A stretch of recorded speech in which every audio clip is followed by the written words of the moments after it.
Masigi Kisan Congress Department Manipur Pradesh Congress Committee na organized one day state level farmers convention awam jiri 1000 assembly constituency asida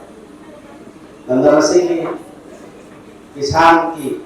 Lomi City Yaipa Thawang Sapot Thawang amasung Manipuri oiba Tuan-tuan pokok sudah nasi ayuhnya, hari ubah lawi sini lau sini kamera, karena negara si Manipur kita pun ingatkan ayuhnya singkok cara dulu nasi ini informasi, subah informasi dah, yawi iba di terisi, anda kayak udah tadi iba respected Sri Supal Singh Khairaji, Honorable MLA and also CRL All India Kisan Congress and moreover former leader of opposition Punjab. Aina kai Gurutba Cheri is our Kisan's leader and also very dynamic and working for the farmers across the nation, and I welcome you. And also, I extend my appreciation to this initiative about this Kisan farmers and all whatever it is, the AICC's decision, our Mallikarjun Kharge and leader of opposition, Shri Rahul Gandhi's, the ideas of our leaders. He is going here and there across the nation, and also he is coming to Manipur and particularly our city, and he is interacting with all these farmers and all. So for this, I warmly welcome here in our city, and thank you for his initiative. And respected Sri Akhilesh Shuklaji, Vice Chairman All India Kisan Congress, and Sri Ridwan Raja Ji, National Coordinator All India Kisan Congress in charge Manipur, Sri Deepak Tripathi, National Coordinator All India Kisan Congress,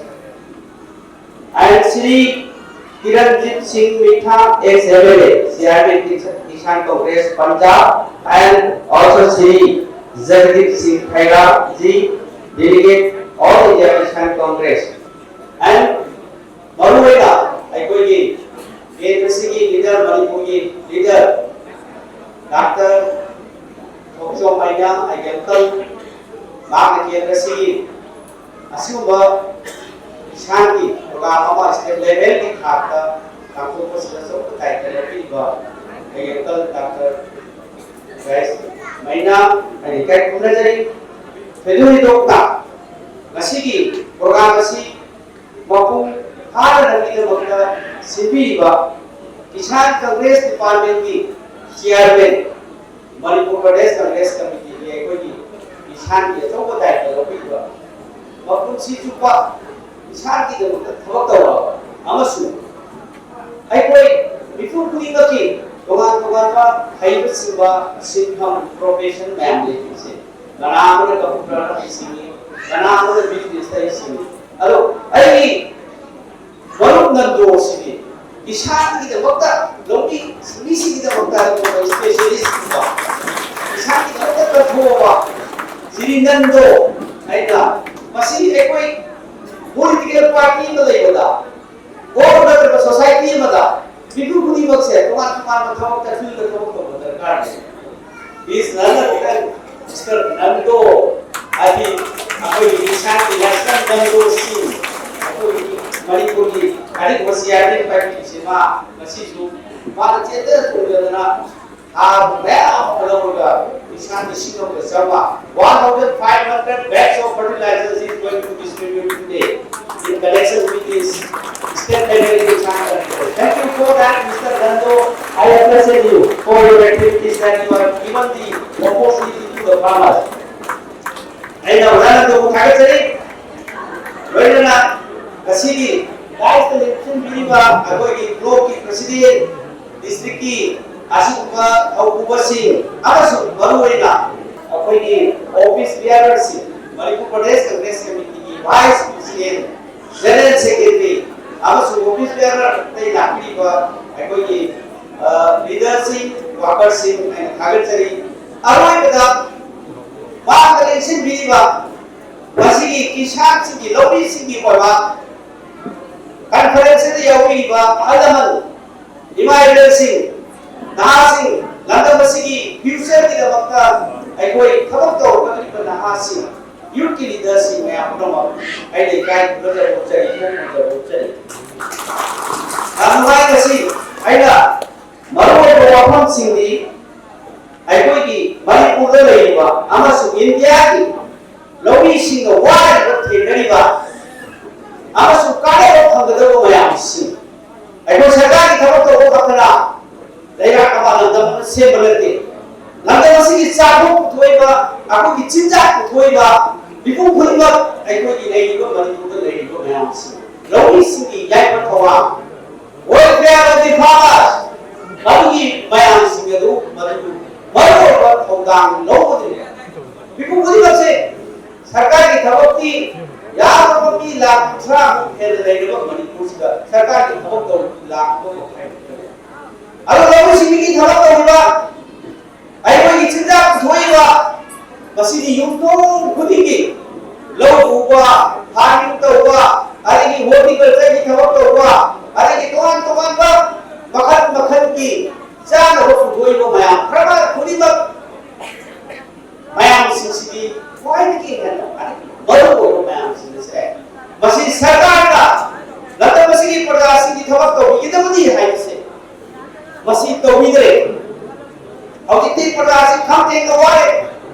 Landa Masigi violence ira sokalaba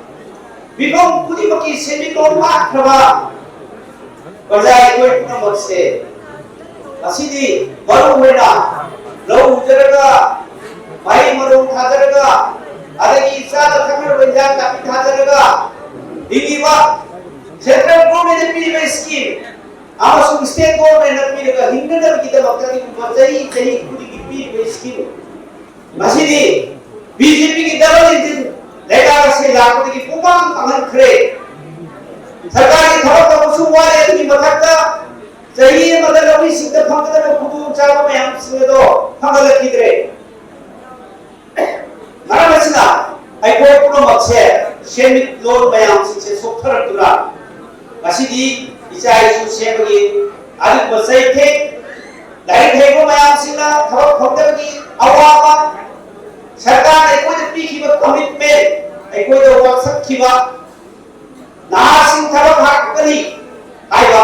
loamy सिंगी अफवा या पतवा में तो करी आइबा ngasi amat tawatra matan asida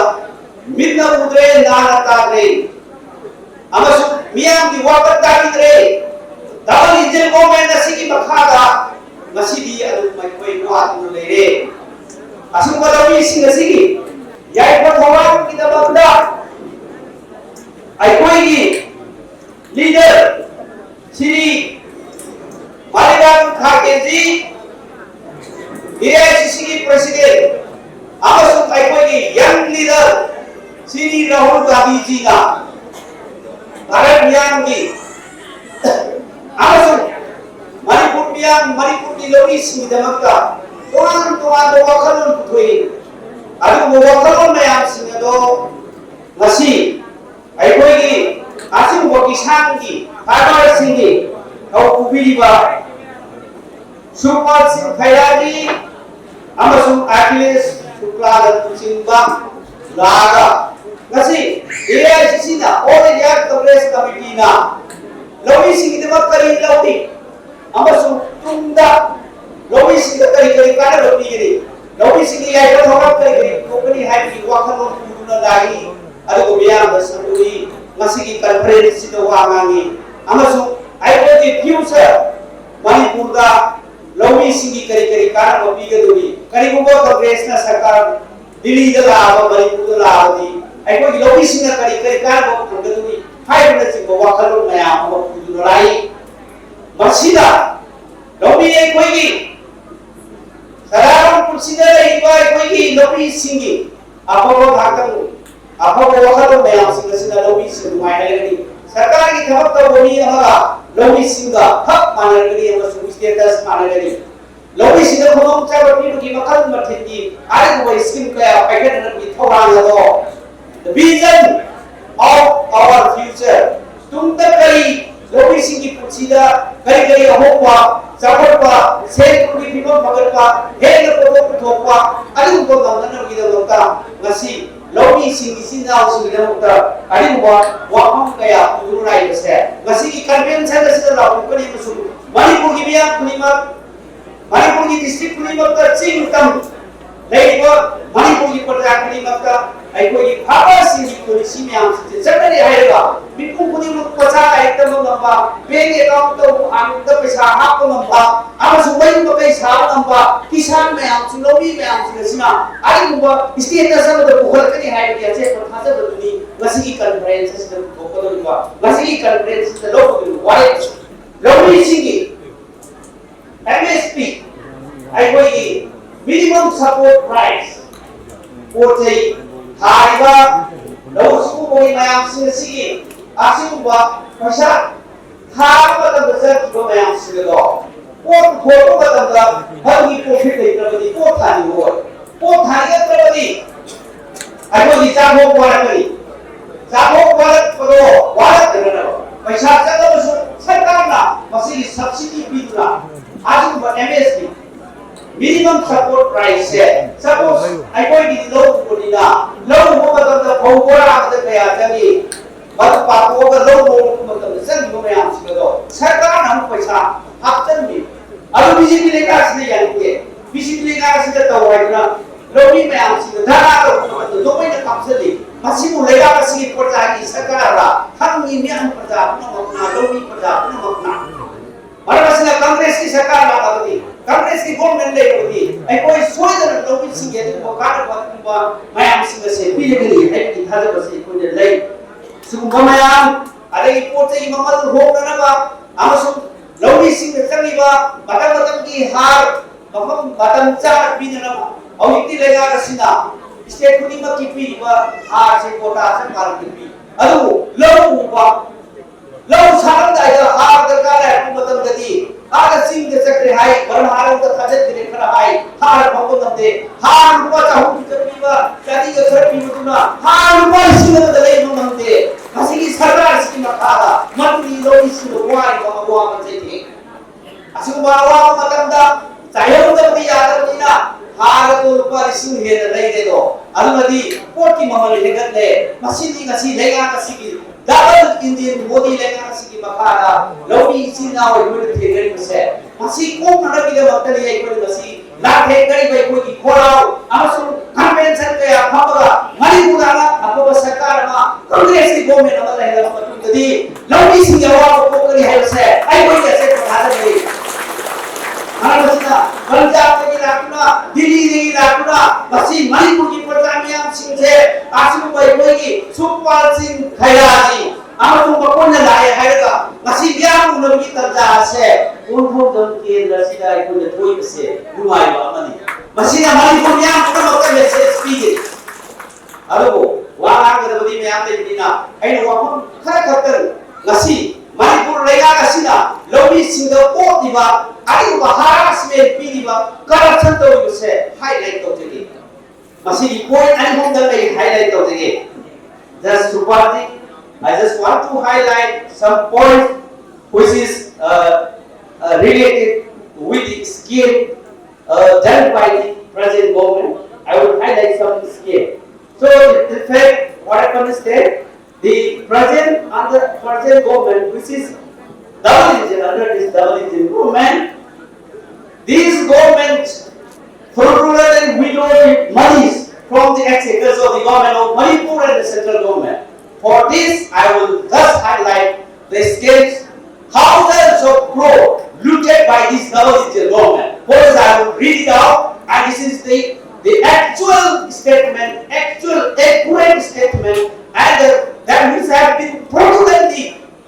misused the fund of the farmers, and this fund has been transferred to the government employee. Instead of giving to the farmers and the agriculture farmers, they are giving to the government employee. This is what I just want to express it. I will express it in Manipuri. I Manipur da Lomi seat Sarkar ki government ki agriculture department da layi seat agriculture department da Lomi seat officially lakh amaga makhai utang le around 1.5 lakh masi maximum ne masi singi farmers adegi very deliver ako low school in the all together the total farmers of Manipur is around 1.5 and to the maximum is 1.90 lakhs 1,90,000. This is official farmers of under the agriculture department government of Manipur. This is the official publication, official information directly from the agriculture department. So whatever is there, Asikumba, Haiba, India government na, Modi government na sina, scheme money ka thagwe. Scheme money is we have two schemes in the agriculture department, and this scheme was priority scheme of the flagship scheme of the Shri Narendra Modi, Prime Minister of India. The two schemes are Pradhan Mantri Krishi Sanchay Yojana, and the number two scheme is Pradhan Mantri Kisan Yojana. I want to scheme money like agriculture ki farmers in the priva amana Pradhan Mantri Krishi Sanchay Yojana ko bhi hai bhai yojana sida beneficiary madal ko lakh manga free dahi abada aduba ali subai scheme asina Pradhan Mantri Kisan Yojana ko bhi masida paisa sahi madal lai rabi sida lupa dishing ai koi ki taruk tak na tara ako adu free scheme ali hai scheme se masi hai ba double engine lega sida luto re ai koi ki agriculture department na lakh amaga 90,000 farmer dai hai aduga Pradhan Mantri Kisan Yojana se masi pida makta makoina kaya yang register tauge da lakh magaga listing 92,290 hai base agriculture department na masi farmer ne hai register tauge in 2020 there were registrations of farmers around 5,92,290. So how the official farmers are 1.90 and how this agriculture department, two district commissioners, they register 5,92,290. So it is thousands crores scale under this BJP government, and the benefited beneficiaries out of this 5,92,000 hai 1,92,000 ki biche sidagi lakh aniga 92,519 masi karo phangi aro mase mama ki account ga paisa chakra ni ko salum the whereas all the money to paisa ko price re paisa ki kap re 2,91,000 paisa has been released money paisa se kapok re aro farmers in the center that the RTI activists may have complaint of the high paisa may have Karai the Zakre, the mother of the Asi, Masigi, Kiesama, locally. Case in 2020, Masigi Kiese, Masi, number of beneficiaries here in Thawal district 56,161. Masi said, Masi, fraud user ID. I ID Lana Sinnerga. 96,161 है मसी खवाल district का case number 42/7/2020 CCPA under section 406 419 420 465 468 under IPC high बसे case के start होगा ली दिसिंग ना नहीं देना पैसा सी मसी farmer ने हाइजन लगा मसागी आईडी आधार नतन मी की आधार साजे लगा आधार नो बुसिन लगा पैसा में लो फुक लो आदि तौरमी RTI activist right to information था दगी मसी खबर तेना दगी कची 31,784 मसी fraudulently high ID wrong use of tौरमी adagi Bishnupur district 929 adagi Imphal West district 2528 Imphal East district 2517 hai base punna ID la sinarga fraud ID sinarga punna masida pasal lokon sinarga bi me amse 93,919 lakh रोंदा पैसासी बीगी ID असाबा आधार सिनरगा मसी पैसा लोफोक try करोबा फारबा केस एफआईआर सर्विस डिस्ट्रिक्ट खुदी मत केस एफआईआर लेरिसे मसी डबल इन गवर्नमेंट सिदेसिदा मसी द होरबरे मरन मसिना आसिगु लौरी सिंगा डायरेक्ट हमदो पैसा मयाम सिंसे सरकार की कर्मचारी बिजनेस तो होमी लौर तो होमी लम ले तो होमी फार्मर हो तो होमी आदि मो मयाम दा पैसा मयाम कापसे को बनरिबा मी लाख मंगा की ट्राई तोबा आसिगु लेगा से 2020 दा 20 के हो गए है मसी आदि को प्राइम मिनिस्टर किसान योजना सिदा लाख न तो मसी के पुलिस ते एफआईआर पा की ऑलरेडी बट पैसा दी ना हो is a thousands crore scale crore लिसिंग की स्केल दी पाछा पाबी ये अदगी अमना प्रधानमंत्री कृषि संचय योजना सिदा थौबांदा बीजेपी की निगरमा नोमैना कापसी हाई बसिदा रुपा बेनिफिशियरी एम रुपा लाख मंगा की हाई बसि थैले को लोसेनबा थैले को सेमसिनबा अदगी लौ सुमु बया को मयाम याना को होनबदा मसिजु आरटीआई एक्टिविस्ट सबगा मुक्दरपदा वेरिफिकेशन तो मतदा पैसा का खरे न चंद्र ये सब खदरकना बीजेपी की लीडर को मोइना का सिलेही औदी का वीडियो जेल ले रिपोर्ट तो असुबा प्रधानमंत्री किसान संचय योजना प्रधानमंत्री किसान योजना हाई रिस्क में आम सिस्टम मणिपुर की किसान में आम सिस्टम फार्मर में आम भी दो में आम दो मसी की लेगा मसले तौरे अब thousands crore से कोई किसान लान सिन मसी तो में आम से लाइक कीबली मसी की वायलेंस मसी की प्रजा लोमी सिंह वारीबा हार फंगदम के वाबा लोमी सिंह नुमाई की में आम सिंह से लेगा मसी लेगु मखे शांति प्रोपन बोय लोमी सिंह जबत को बोय आई से हाइजनी मरकसना नसीबी आसुमलबा किसान की स्टेट लेवल कॉन्फ्रेंस मस असिदा आई कोई लोमी सिंह की जापो थोड़ा की म याई पथोरा का या बैठन बोल फिया की दमा अदगी लोमी ओइना लेबे सिंदो नुवा याई को लेबो मसा लाइक तो समझना फ्यूचर के अदु पॉलिसी मा कांग्रेस पार्टी को फोकस मसिगी असुबा विफम मसिदगी आइको मणिपुरी मणिपुरी मत पाउ होगरी मसिगी लेगा मसिगी मखा ले को थाजब लेते कांग्रेस सरकार लाभ मतुंदा अरिबा लोमी सिंह यमसु मणिपुर शांति लंदन मसिदा नो मुकाम बिहार कोई बसे मसी सरकार असने को सोल्यूशन तो नबोय कांग्रेस पार्टी लाभ मतुंदा आइको लीडर राहुल गांधी जी आमसु स्टेट में कांग्रेस की लेगा के मतुंदा लंदन मसिदा चापटवा दुमायाई को शांति डेवलपमेंट लोमी सिंह यवाबो में आमसु को लगनी मरमगना मसिगी विभम से एक्टिव में आमसिना अहम खुदी मक्ता मसु प्रेस एंड मीडिया की सिस्नाउ सिंगा असमो मैसेज पे आपीदुना लंदन मसिदा शांति यमसु चापट तोरा मैं आपको ऑर्डर से है सी आई देते न थमचरी थैंक यू मैं आपको थकचरी जय हिंद जय कांग्रेस पार्टी पता है